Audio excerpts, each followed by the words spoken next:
Your portfolio shouldn't look like it did when you were in your 40s.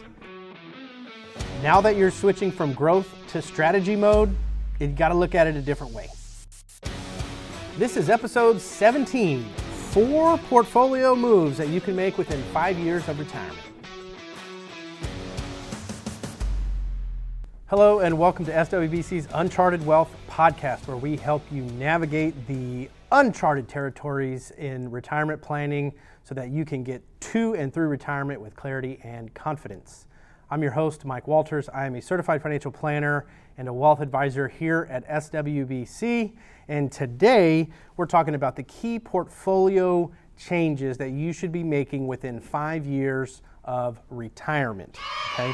They're not going to be one size fit all tips, but these are going to be a few things that most pre-retirees should be looking at to help them reduce risk, increase flexibility, and prepare to eventually take income from your portfolio.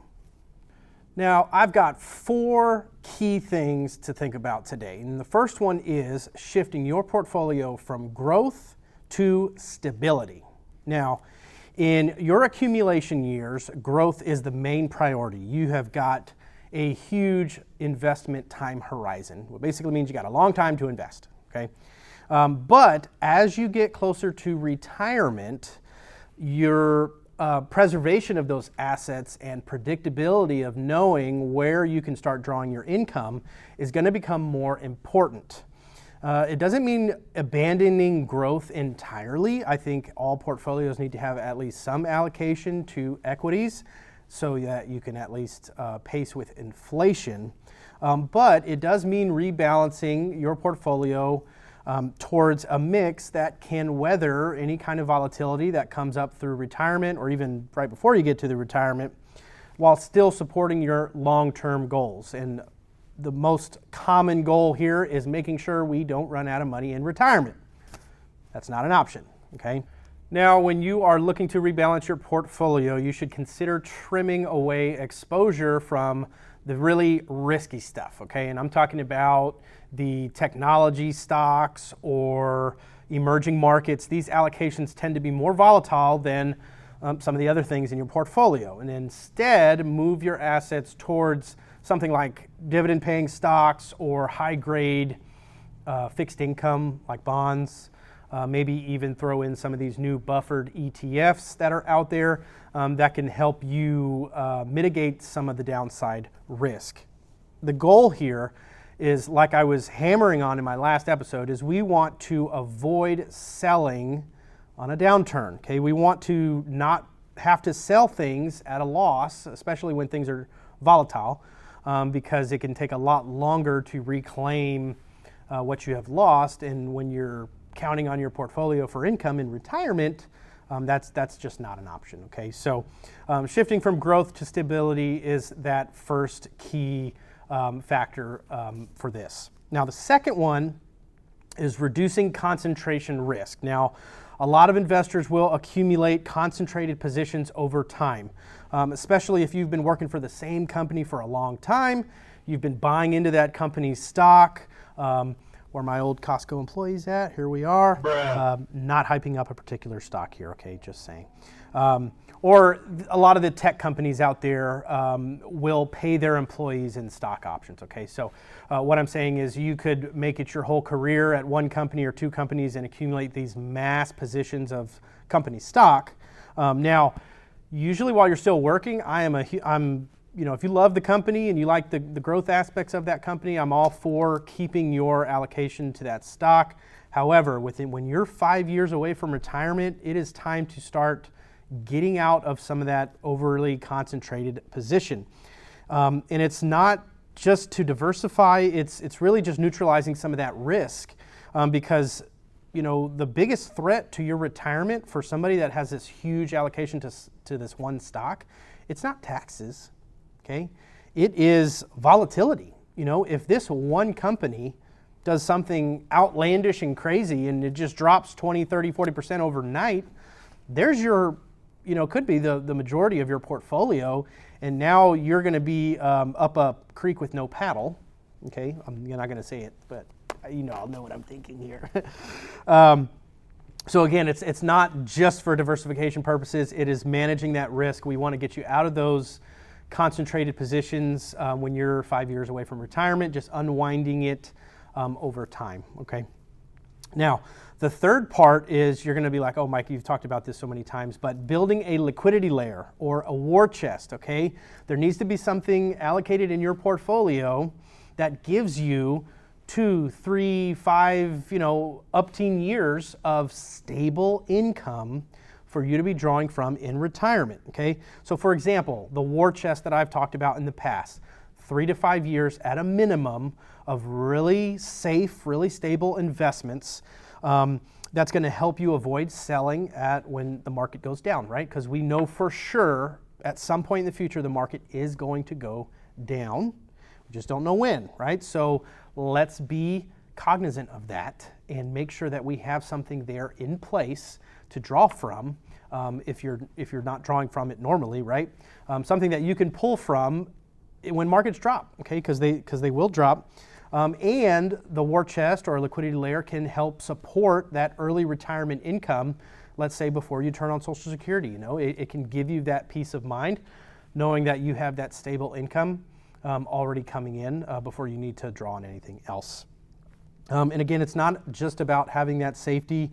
There's an emotional aspect of it too. Just having peace of mind knowing, hey, if a COVID pandemic, whatever happens in March, April of 2020, and the stock market drops 30% in a month, we don't want to freak out. Okay, I think more of my job as a financial advisor is just coaching clients off the cliff from selling out of their investments. But as you're approaching retirement, it's even more important to stay steady with the plan and making sure you have something like this in place because it allows you to retire without worrying about having to time the market on your withdrawals. So, and the fourth and final piece, actually, wait a minute. I told you last time that I was going to awkwardly stare into the camera until you subscribed.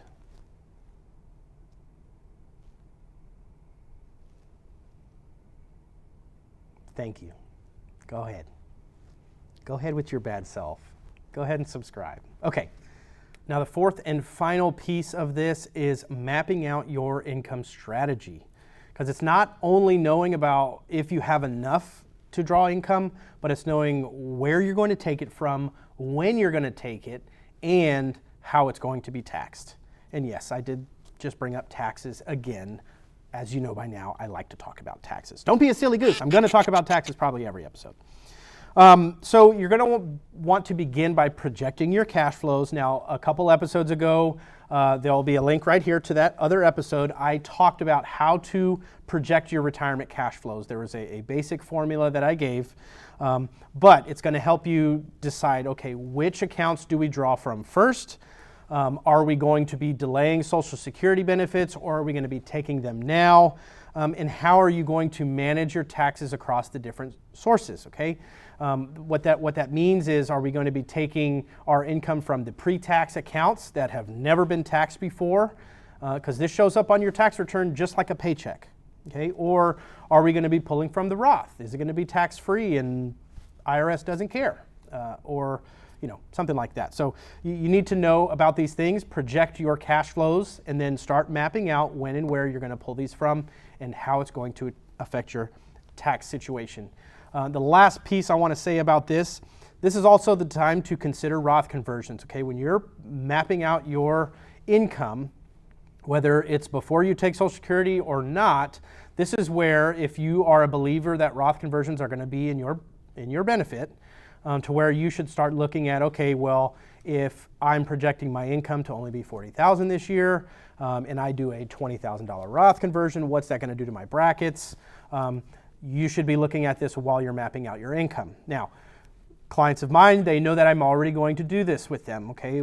I have a tax planning meeting with clients in the spring every year where we are mapping out Roth conversions and distribution details for clients for the rest of the year.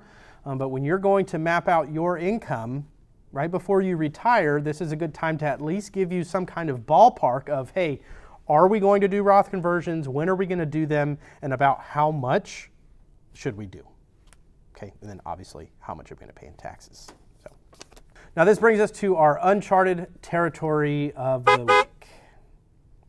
Today we're talking about a bridge fund, and I'm going to tell you the explanation of a bridge fund, and then you're going to be like, Mike, you're basically taking the same concept and giving it a new name every week, but it's very similar to the war chest and the liquidity layer, okay? So think of it as a close cousin, right? So a bridge fund is a portion of your portfolio that is designed specifically to cover the gaps between retirement and when you have to draw from your retirement accounts or start taking Social Security. So think about it this way. If you're going to retire at 62, but you plan to not take Social Security until age 70, there would be an 8-year gap, okay? If you don't want to draw from your investment accounts over that 8 years, then, well, you're going to have somewhere to draw income from, right? And so that's why this bridge fund comes into place. It can be sitting in a bank account, in a high yield savings. It can be set up in some type of laddered CDs or fixed income products. But basically, it's built from stable and usually taxable assets. That way it gives you flexibility to kind of manage your taxes as you go, avoid any penalties if there will be any, and maintain control of your retirement timeline. And the last thing, just kind of letting your retirement accounts continue to grow, okay? Number one, it's going to help you avoid early retirement penalties for those that are retiring before age 59 and a half. It's going to support your Roth conversion strategies if that is something that you plan to do, because it can help keep your taxable income lower. And then last, it'll allow you to delay your Social Security incomes or delay your RMDs without having to sacrifice your lifestyle, right? Now I said this is very similar to the war chest and the liquidity layer. It's a strategic extension of these things because, again, it's not just about safety, it's about sequencing. Again, knowing when to take the income and what accounts to pull them from. It's the piece that's going to connect your retirement vision to your income reality. That sounded beautiful, didn't it? Now, for the end of our episode, I want to thank everybody for joining us. And for the key takeaway from today's episode is that I want you to think about the last 5 years before you clock out for the last time. I want you to think about that as your retirement runway, okay? Because it's not about chasing returns anymore. It's about building resilience, flexibility, and clarity into your portfolio, okay? We need this thing to last for as long as you're going to be retired, which is basically a nice way of saying we don't know how long you're going to live, okay? I'd like to encourage everyone to review your portfolio for volatility and concentration risk. Again, if you've been sitting in your company's stock for 10, 20, 30, 40 years, it might be time to start unwinding those things. And here's a little tip for you, okay? For those that are sitting on a lot of company stock, there is a special thing that you can do called a net unrealized appreciation transfer. I might actually talk about this in a future episode, but it is a special way, let's say, that you can separate the stock in your 401k from everything else and allow you to customize your taxation in future years. So if that sounds like something you might be interested in, go ahead and type in NUA, net unrealized appreciation, into your favorite Google or AI search engine and start doing some research, and I'll definitely talk about it in a future episode. I'll also encourage my listeners to start building that war chest or your liquidity layer or your bridge fund, okay, to help you get your retirement started on a good foot. And then last, map out your retirement income timeline, okay, including those bridge years, those 3 to 5 to 8, however long that you're going to be retired before you start actually drawing those guaranteed income sources. So again, thank you for everybody for joining us today on the podcast. It's disclosure time, so nothing that I said today was to be taken as investment advice, legal advice, or tax advice. You're definitely going to want to talk to your professionals when it comes to this, okay? Now, if you're within 5 years of retirement, like we were talking about today, and if you want help making these portfolio shifts, please reach out to us. We're going to have a landing page soon that we're very excited about. I know I kind of hinted at it during the last episode, but it should be up and running hopefully within the next couple of weeks. She's giving me a head nod. Hopefully in the next couple of weeks. Should be an easier process moving forward to getting in contact with us. But our phone number and email address is going to be at the bottom of the screen if you do want to reach out. And again, we want to thank you for joining us on today's podcast. We'll see you next time. Peace.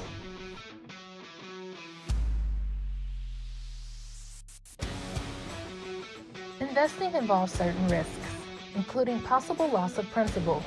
You should understand and carefully consider a strategy's objectives, risks, fees, and expenses, and other information before investing.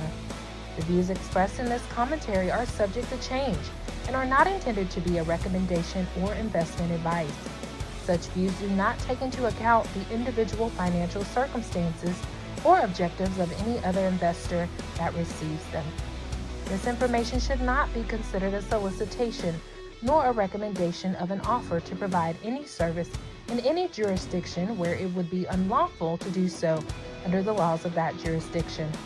Past performance is no guarantee of future results. Please consult with your individual tax professionals and/or attorney for additional information.